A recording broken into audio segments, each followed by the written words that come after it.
Hey friends, got a sec? Drop your thoughts in the comments and hit subscribe. It's quick for you, but it really means a lot to us.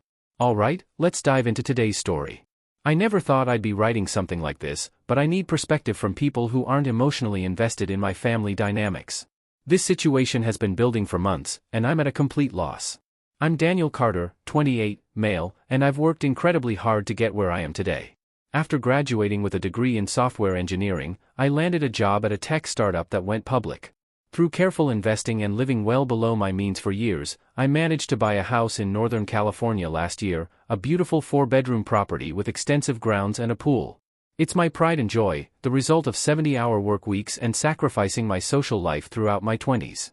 My younger brother, Ryan, 25, has always taken a different path. He dropped out of college twice, has bounced between minimum-wage jobs, and generally relies on our parents' financial support. Despite this, he's always been the family favorite, charming, outgoing, and somehow able to convince everyone that his next scheme will be the big one.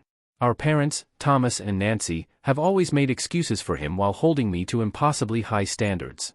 6 months ago, Ryan announced his engagement to Amanda, a woman he'd been dating for 8 months. The family was thrilled, though I had reservations about the rushed timeline. During the engagement dinner at our parents' house, the conversation inevitably turned to wedding venues. Daniel has that gorgeous house, my mother said, turning to me with that look I knew too well. It would be perfect for an outdoor ceremony. I nearly choked on my wine. Mom, my house isn't a wedding venue. But family helps family, my father interjected. You have all that space going to waste. Ryan jumped in immediately. It would mean everything to us, Daniel. You know we can't afford those ridiculous venue prices. Amanda has always dreamed of a garden wedding. Amanda nodded enthusiastically, her eyes already calculating. We've looked at venues, and they're asking $15,000 just for the space. Your backyard is even nicer than most of them. I wanted to refuse immediately, but 27 years of family conditioning kicked in. Every family gathering since my house purchase had included subtle and not-so-subtle comments about how selfish it was for a single man to have such a large home, how I should be more generous with my success, how Ryan never had the same opportunities one did. I need to think about it, I said, hoping to buy time. The pressure campaign began immediately. Daily calls from my mother about how this would bring the family together. Texts from Ryan about how I was his only hope for giving Amanda her dream wedding. Even extended family members started reaching out, having heard about my reluctance to help. After 3 weeks of this, I cracked. Fine, I told Ryan during yet another guilt trip phone call. You can use the backyard for the ceremony, but there are conditions. Anything, brother. You're the best. I laid out my terms. They would be responsible for all setup and cleanup, any damage would be paid for immediately, the house interior would be off-limits except for 2 bathrooms, the reception would end by 10 p.m. due to neighborhood noise ordinances, maximum 75 guests. Ryan agreed to everything without hesitation, which should have been my first red flag. The wedding planning kicked into overdrive. Amanda started showing up at my house uninvited to visualize the space. She'd walk around with her phone, taking videos and making notes. When I worked from home, she'd arrive with fabric samples and flower arrangements, asking my opinion on decorations I didn't care about. Don't you think we should trim these hedges differently? She asked one day, standing in my backyard with a critical expression. The hedges are fine, I replied firmly. But for the photos, the hedges stay as they are. She pouted but moved on to suggesting we repaint the gazebo, then resurface the pool deck, then install better outdoor lighting. Each suggestion was met with a firm no, and each no was met with a phone call from my mother about how I was ruining Amanda's special day. 2 months before the wedding, things escalated. I came home from a business trip to find Ryan and Amanda in my backyard with what appeared to be a wedding planner and a contractor. What's going on? I demanded. Ryan approached me with his trademark sheepish grin. Just getting some estimates, bro, don't worry, we'll cover it. Estimates for what? Minor improvements. The contractor says we could add a temporary dance floor over the pool for just. Absolutely not. Get out, all of you. The contractor and wedding planner left quickly, but Ryan and Amanda lingered. You're being unreasonable, Amanda said. We're trying to make this perfect. Perfect for you. It's already perfect for me because it's my house. Don't bring any more people here without my permission. That night, my mother called in tears. How could you humiliate Ryan in front of wedding professionals? Don't you understand how stressed they are? Why are you being so difficult when they're just trying to plan one special day? I held firm, but the guilt was overwhelming. My therapist, whom I'd started seeing years ago to deal with family issues, reminded me that boundaries were healthy and necessary. Still, knowing that intellectually and feeling it emotionally were two different things. The wedding was now 6 weeks away, and the guest list had somehow ballooned to 150 people. When I confronted Ryan, he claimed it was a miscommunication. "We can't uninvite family," he pleaded. "Amanda's cousin already bought plane tickets from Florida." "That's not my problem." We agreed on 75. "Daniel, please. Just this once." The family motto when it came to Ryan's requests. Against my better judgment, I agreed to 100 guests maximum.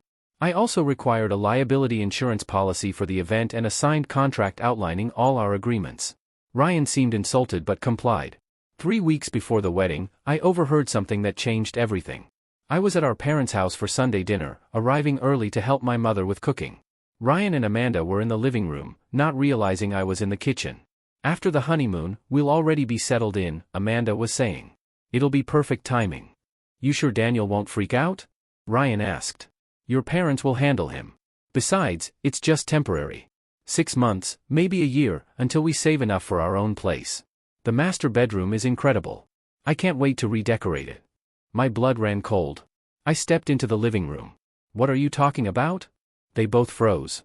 Ryan recovered first, laughing nervously. "Hey, bro, we were just planning to move into my house?" Amanda tried to salvage the situation. "Ryan mentioned you have all that extra space, and we thought." "You thought wrong." My mother chose that moment to enter from the garage. "What's all the shouting?"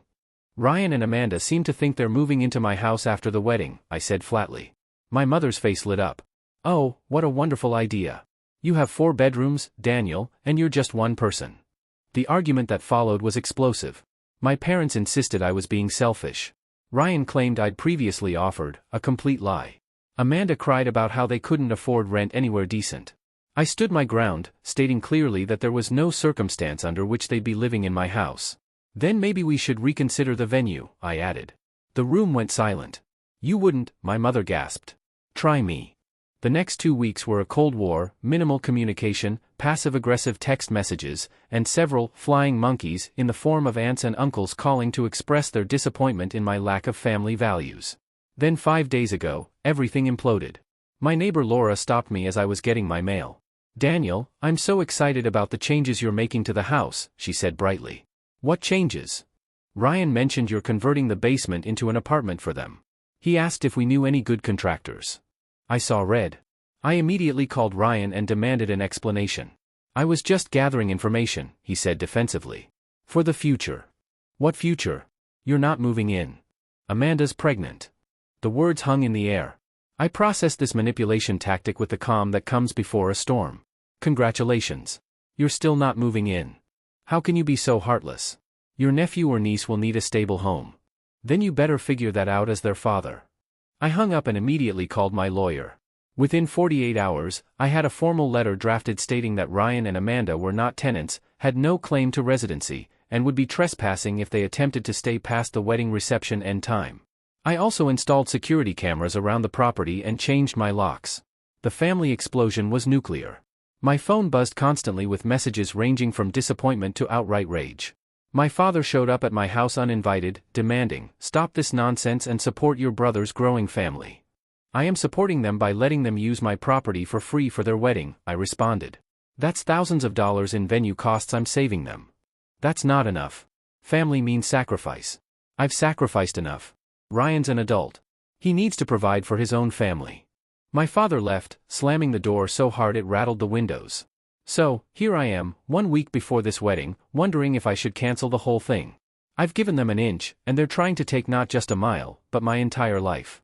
My therapist says I'm doing the right thing, but the guilt is crushing. Half my extended family isn't speaking to me. My parents are treating me like I've committed a crime. Am I wrong for not wanting my brother and his pregnant wife to move into my house? Should I just cancel the wedding venue offer altogether? I need outside perspective because I'm drowning in family manipulation and can't see clearly anymore. The response to my original post was overwhelming and eye-opening. Thank you to everyone who confirmed I wasn't losing my mind. Your comments gave me the strength to do what I should have done months ago. 2 days after my post, I made a decision. I called Ryan and gave him an ultimatum: show me the liability insurance policy, the signed contract agreeing to all terms, and a written statement that you and Amanda will not attempt to move into my house, or the wedding is off my property." He exploded. "It's in 3 days. Everything is arranged. Then you better get those documents quickly." What followed was 24 hours of the most intense family manipulation I've ever experienced. My mother showed up at my workplace, something she's never done in my 8 years with the company. She caused such a scene that security had to escort her out.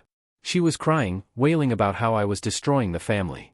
My boss, thankfully, was understanding. "Family drama?" he asked after she left. "You have no idea." That evening, my father and uncle arrived at my house together. They tried the good cop, bad cop routine. My uncle played the understanding mediator while my father threatened to cut me out of the will. I laughed at that one. What will? The house that's mortgaged to help pay for Ryan's failed business ventures?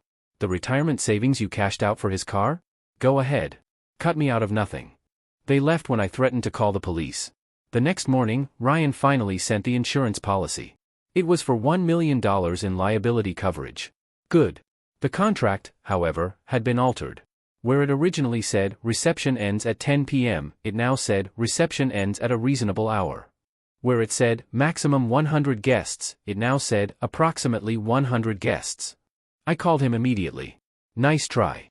Send the original contract, unaltered, signed, or find another venue." "You're being a dictator," he screamed. "I'm being a property owner protecting my assets." 2 hours later, Amanda called. Her approach was different, tears and emotional manipulation. "Daniel, I'm pregnant and stressed. This is supposed to be the happiest time of my life, and you're ruining it. I've already told my entire family about the venue. My grandmother is flying in from Ohio.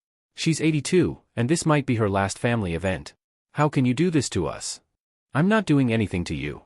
I offered my property under specific conditions. You and Ryan are the ones trying to manipulate the situation. Send the correct documents or make other arrangements." She hung up on me.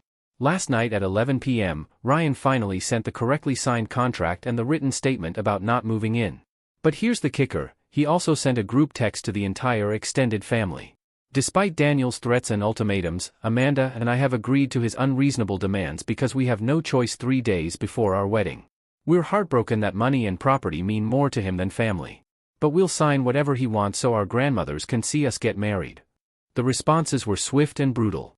Cousins calling me heartless. Aunts saying they were disappointed in who I'd become. One uncle suggested I needed therapy for my control issues. I responded with my own group text, "I'm providing my home for free for your wedding, saving you approximately $15,000 in venue costs. I'm also assuming all liability for 100 guests on my property. The only thing I've asked for is basic respect for my property and clear boundaries about living arrangements. If that makes me the villain, so be it." Half the family sided with me after that, creating a rift that will probably last years. But I don't care anymore. The wedding is in 3 days, and I've hired security, 2 off-duty police officers who will be checking names at the gate and ensuring everyone leaves by 10 p.m. I've also installed temporary cameras covering every inch of the outdoor area. My best friend Matthew and his wife Emily will be staying with me during the wedding to act as witnesses and support. They've been incredible through this whole ordeal, reminding me that chosen family is just as valuable as blood family. I'll update again after the wedding. Assuming my house is still standing. The wedding is over. My house survived. My relationship with my family might not have. The day started at 7 a.m. with vendors arriving. I was prepared with a detailed list of what was and wasn't allowed. Matthew acted as point person while I worked from my home office, trying to maintain some normality. At 9 a.m., Amanda's wedding planner tried to get into my house, claiming she needed to set up a bridal suite in my master bedroom. Matthew turned her away. She called Amanda, who called Ryan, who called my mother, who called me. "Just let them use one room to get ready," my mother pleaded. "They have a hotel room for that." I hung up. At noon, I noticed vendors setting up chairs, far more than 100. I counted 150 chairs being arranged. I immediately confronted the setup crew, who showed me an order for 150 chairs signed by Ryan. I made them remove 50 chairs while they complained about the extra work. I didn't care. Ryan arrived at 2 p.m. with his groomsmen. He tried to laugh off the chair situation. "Come on, bro, it's just a few extra chairs. It's 50% more than we agreed. The contract says 100 guests maximum. Some people might not show up. Then you'll have empty chairs." The security officers arrived at 3 p.m. and immediately proved their worth. They turned away a DJ who was trying to set up massive speakers that would have violated noise ordinances. Apparently, Ryan had hired him last minute to replace the acoustic guitarist originally planned. The DJ left, furious, and Ryan had to scramble to get the guitarist back. Guests started arriving at 4 p.m. for the 5 p.m. ceremony. The security officers checked every name against the list. By 4:45, they turned away 12 people who weren't on the approved list. Each rejection caused a mini-drama with phone calls and complaints, but the officers stood firm. The ceremony itself was beautiful. I'll admit the weather was perfect, the garden looked stunning, and Amanda did look radiant. For about an hour, I thought maybe things would be okay. Then the reception started. Despite the contracted acoustic guitarist, Ryan had somehow arranged for a friend to bring professional sound equipment. When they started setting up, I immediately intervened. Absolutely not. It's just for the speeches, Ryan protested. Use the guitarist's microphone or nothing. My father stepped in. Daniel, you're making a scene at your brother's wedding. No, Ryan is, by violating our contract. The sound equipment was removed, but the tension was palpable. Guests were whispering, taking sides. I heard one aunt say, Daniel's being ridiculous, while a cousin responded, it's his house, though. At 8 p.m., something interesting happened. Amanda's grandmother, Eleanor Lewis, approached me. You must be Daniel, she said warmly. This is such a beautiful home. Thank you for sharing it today. You're welcome, Mrs. Lewis. She leaned in conspiratorially. Amanda told me you're letting them move in after the honeymoon. That's very generous. My blood ran cold. I'm sorry, what? Oh, she's been telling everyone how you've offered them the guest house while they save for their own place. Such a generous brother-in-law you'll be. I excused myself and found Matthew. We have a problem. Matthew and Emily mingled with guests, casually asking about the newlyweds' plans. The stories varied. Some had heard they were moving into my guest house. Others heard the basement apartment, and one cousin was told they'd be taking over the master bedroom while I moved to a smaller room. At 9:30 p.m., I gave the 30-minute warning for the reception to end. Ryan laughed it off. The party's just getting started. It's ending at 10, as agreed. Daniel, don't be that guy. I'm being exactly the guy who owns this house and set clear boundaries. At 9:55 p.m., I cut the power to the outdoor lighting and sound system. Guests got the message and started leaving, though not without grumbling. Ryan was furious but couldn't make a scene with guests still present. As the last guests left at 10:20 p.m., Amanda approached me with tears in her eyes. But these weren't sad tears, they were angry ones. You ruined our wedding, she hissed. I hosted your wedding for free. You're welcome. We'll remember this, Ryan added, his threat clear. So will I responded. The cleanup crew worked until midnight. I supervised every minute, noting damages, minimal, thankfully, and ensuring nothing was left behind. Matthew and Emily stayed until everything was done, providing moral support and witnesses. This morning, I woke up to 47 text messages. The family group chat had exploded overnight with pictures from the wedding and commentary about my behavior. Some supported me, others called me controlling and selfish. But the real bombshell came from my cousin Rebecca, who'd overheard Ryan and Amanda at the hotel bar after the reception.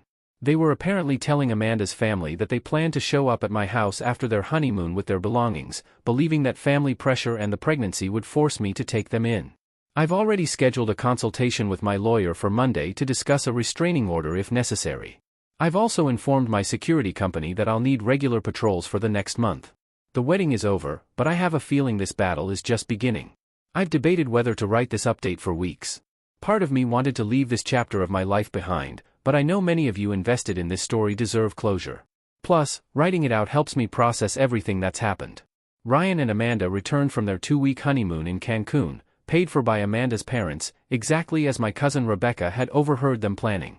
On a Sunday afternoon, they showed up at my house with a U-Haul truck and Amanda's parents. I was prepared. The security cameras alerted me when they pulled into the driveway. I met them at the door with Matthew and my lawyer, William Hayes, whom I'd retained after the wedding. What's this? Ryan asked, gesturing at the truck as if I didn't have eyes. Looks like you're confused about your living arrangements, I replied calmly. Amanda's mother, Diane, stepped forward. Daniel, surely you're not going to turn away a pregnant woman and your own brother. I'm not turning anyone away because no one lives here but me. William handed Ryan a formal notice of trespass. Mr. Carter, this letter formally notifies you that you are not welcome on this property except by explicit invitation. Any attempt to establish residency will be met with legal action. Amanda started crying, her go-to manipulation tactic. Where are we supposed to go? We gave up our apartment. That sounds like poor planning on your part. My parents arrived within minutes, clearly having been called as backup. The scene in my driveway was surreal, a moving truck, 6 adults arguing, and my lawyer calmly taking notes. "Daniel, this is insane," my mother shouted. "They're family. Family doesn't ambush people with moving trucks." My father tried the authoritative approach. "Son, we need to discuss this inside privately." "No, we don't. This is my property, and I've made my position clear for months." The standoff lasted 2 hours. Neighbors came out to watch. The police were eventually called, by me, to enforce the trespass notice. The officers were professional and made it clear that Ryan and Amanda had no legal right to be on my property. The U-Haul left, followed by a parade of disappointed family members. But that was just the beginning. For the next 3 weeks, I endured a coordinated harassment campaign. My mother called crying daily. My father sent lengthy emails about family duty. Aunts and uncles reached out with their opinions. Amanda's family started a social media campaign painting me as a heartless monster who made a pregnant woman homeless. The breaking point came when Ryan posted on Facebook that I had ruined their lives and caused Amanda to have pregnancy complications from stress. The post went viral in our community. I started receiving hate messages from strangers. Someone left a dead rat on my doorstep with a note calling me heartless scum. That's when I decided to go nuclear with the truth. I compiled every text message, email, and contract from the past 6 months. I documented every lie, every manipulation, every broken agreement. I wrote a comprehensive timeline of events and posted it on Facebook, tagging everyone who'd attacked me. But the crown jewel was the security footage from the wedding. Remember those cameras I installed? They caught Amanda telling her bridesmaids that she was never actually pregnant. She was planning to get pregnant quickly, once we're in the house, to make it harder for me to evict them. She literally said, "Once we're in, he can't throw out a baby." The backlash was immediate and severe. Amanda's family went into damage control mode. My parents were mortified, not at Ryan and Amanda, but at me for airing family business. But something interesting happened. The truth started coming out from others, too. My cousin Rebecca revealed that Ryan had borrowed $5,000 from her for the wedding and never paid it back. My uncle disclosed that Ryan owed him $12,000 from a business investment 3 years ago. Amanda's sister, Lauren, admitted that Amanda had done something similar to her college roommate, moved in, temporarily, and refused to leave for 8 months until legally evicted. The family began to fracture along lines of truth versus enabling. My parents doubled down on supporting Ryan, even offering to let them move into their house. That lasted exactly 1 week before Ryan and Amanda's entitlement drove even my parents to their limit. They'd apparently tried to renovate my parents' master bedroom without permission and had been caught selling my mother's jewelry online to fund their new life. Ryan and Amanda were kicked out and ended up moving in with Amanda's parents in Arizona. The last I heard through the family grapevine, they were already causing problems there, too. As for my family relationships, my parents and I are in limited contact. We can manage polite conversation at family events, but the closeness we once had is gone. They still believe I should have helped more, and I've accepted they'll never see Ryan's behavior as problematic. Ryan and I haven't spoken since the U-Haul incident. He's blocked on all my social media and my phone. I heard he tells people I'm dead to him. The feeling is mutual. Extended family is split. Some aunts and uncles have apologized for their initial reactions. Others still think I'm selfish. I've made peace with both responses. The unexpected positive outcome: I've grown closer to cousins and family members who've also been victims of Ryan's schemes over the years. We formed our own support group of sorts, the Ryan Survivors Club, as we jokingly call it. My therapist has been invaluable through this process. She helped me understand that I'd been programmed from birth to be the responsible one, the fixer, the one who sacrifices for the family.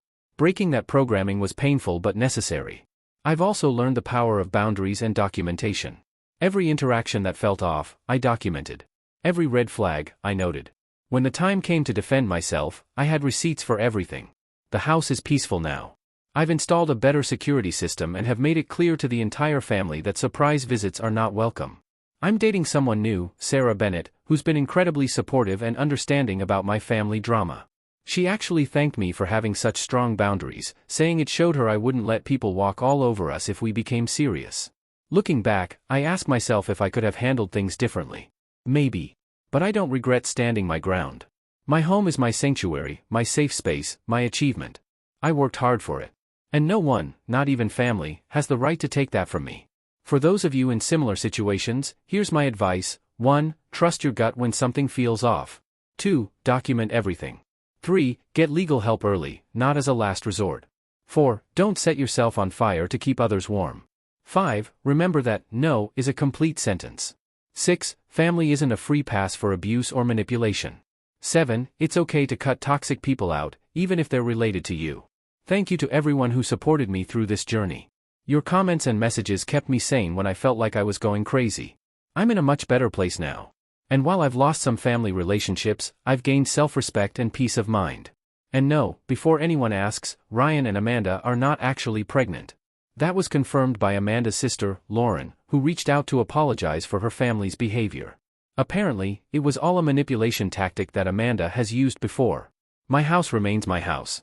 My life remains my life. And for the first time in 28 years, I'm living both on my own terms.